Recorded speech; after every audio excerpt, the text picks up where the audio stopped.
Hey everybody, John the Other here, obviously. Women against feminism. Women against feminism. This is, the rising trend. There are lots of people talking about it. Lots of feminists are talking about it. And quite a few anti-feminists saying things like, this is fantastic. This is great. Women are finally waking up and realizing that feminism is toxic and hateful and promotes violence and promotes harm against not just men and children, but women as well.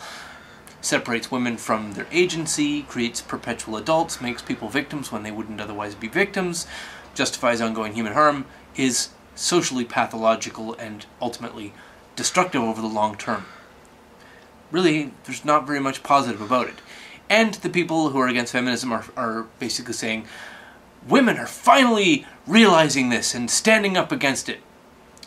Now, before I say anything about that, let me say what the other side is saying and how they are also stupid. The feminist counter-narrative is that women signing on to this women against feminism are stupid and ignorant and spoiled and privileged and not properly appreciative of the advantages and the benefits and the rights and freedoms and all this lovely stuff that feminism has supposedly delivered to them over the last couple of generations. Well, that whole narrative is nonsense, but the stupid part is addressing women against feminism. You see the photos of girls holding up whiteboards with stuff written on it, I don't need feminism because I'm not a victim and I don't want to be one, etc.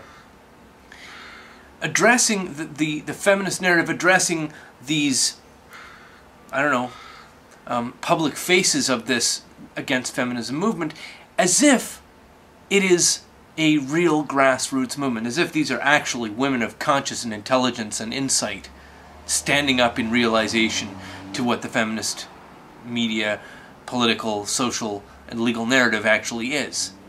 How foolish. First of all, it's not a grassroots movement. You see the pictures of these young women holding up signs, they look like college-age bimbos who don't have any more political acumen than a mollusk or a single-celled organism. Well, maybe a little more, not that much. Women against feminism is the political right finally recognizing that the women's vote is the vote that matters in the United States, and that women's voices are the voices that matter. Nobody else who says anything in complaint will ever be addressed other than with the words shut up or stop whining or get back to work and get back on the treadmill. I've said before that women's voices are the only ones that matters. Women's complaints are the only ones that matter in the changing of any social narrative, policy making, or any lawmaking or changes to law or reform. Women are the people who matter. Women are those whose voices are heard, and thus has it always been the case. So the political right has finally realized this, and also realizes that the democratic, left-leaning political establishment in the United States already has a women's vote sewn up through feminism. That's the left-leaning political version of Gynocentrist. So they have to oppose it with women. You can't have men coming out and say, well, feminism victimizes men or children or, mutilates boys. You can't have men saying that and get anywhere.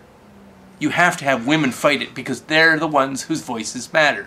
So what do we have? Women against feminism, a product of the American Enterprise Institute. It's the right wing realizing that the left wing's women-favoring ideological political movement is right now on top.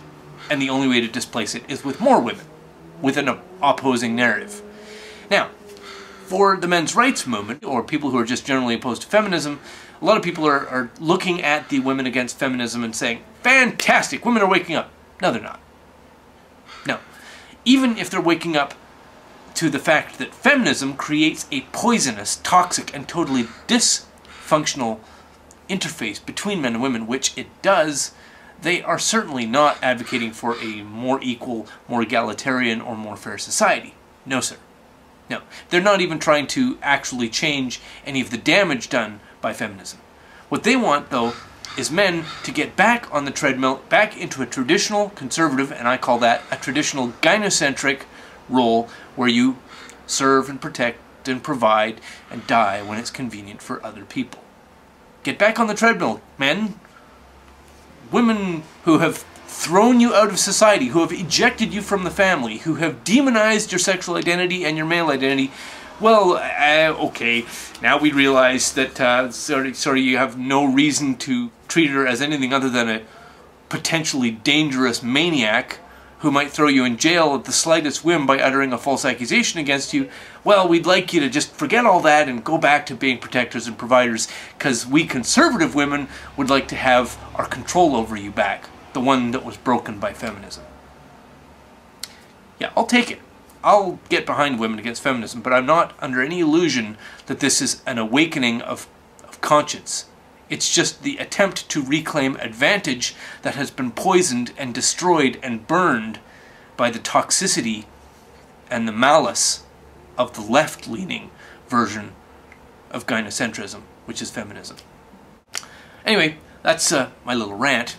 I guess now I should deal with some business. My last video, dealing with an article that I wrote with Karen Strawn, had some very interesting comments, some of which I'm going to read and try to address.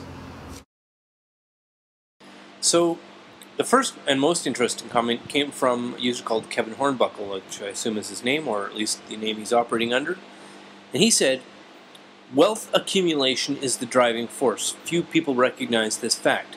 Myths are built up to reproduce the relations and institutions necessary to administer the wealth accumulation. Slavery had its justifying myths. The dirty secret about the men's rights movement is that it shares with feminism an existential mission to promote wealth accumulation institutions and the very organization of society around that goal." Now, when I first read this comment, I thought, what are you talking about, Kevin Hornbuckle? So my comment back to him was, what you have claimed is an absurdity without evidence or logic behind it. Now, Hornbuckle was very obliging, and he responded by saying the following: "Male disposability is necessary due to wage labor exploitation," agreed, "and relatedly war," also agreed. "So nationalism/patriotism are ideological and cultural systems in place to rationalize the basic goal of wealth accumulation and concentration. Feminism today is highly fetishized. That is, it is almost completely disconnected from any concept of equality for women. It functions as an ideological cover for the workings of the wealth accumulation system. Family court is but one mechanism. Humanitarian intervention is another, and is on the rise based on political power of 'save the girls,' in quotes. To observe the men's rights movement's weddedness to free market ideology, spend 10 minutes reading A Voice for Men or watch a Karen Strawn video on YouTube. The idolatry of economic libertarianism is hardly hidden." He's telling me to go read AVFM. I was a major contributor and editor at AVFM for quite some time. I don't need to go read it. I know all about the libertarian foundation of a great deal of men's rights movement thinking, because I too am a libertarian. Now, when I say that, I say the word libertarian because I know that most people will misunderstand if I use the word anarchist. They will think it means breaking windows and knocking over mailboxes, which it doesn't. I will trust interested listeners to go look up what it actually means, should they care to. I said that still doesn't explain your claim that the men's rights movement shares with feminism a covert agenda to establish and preserve, which I assume he means exploitive and predatory, wealth accumulation institutions.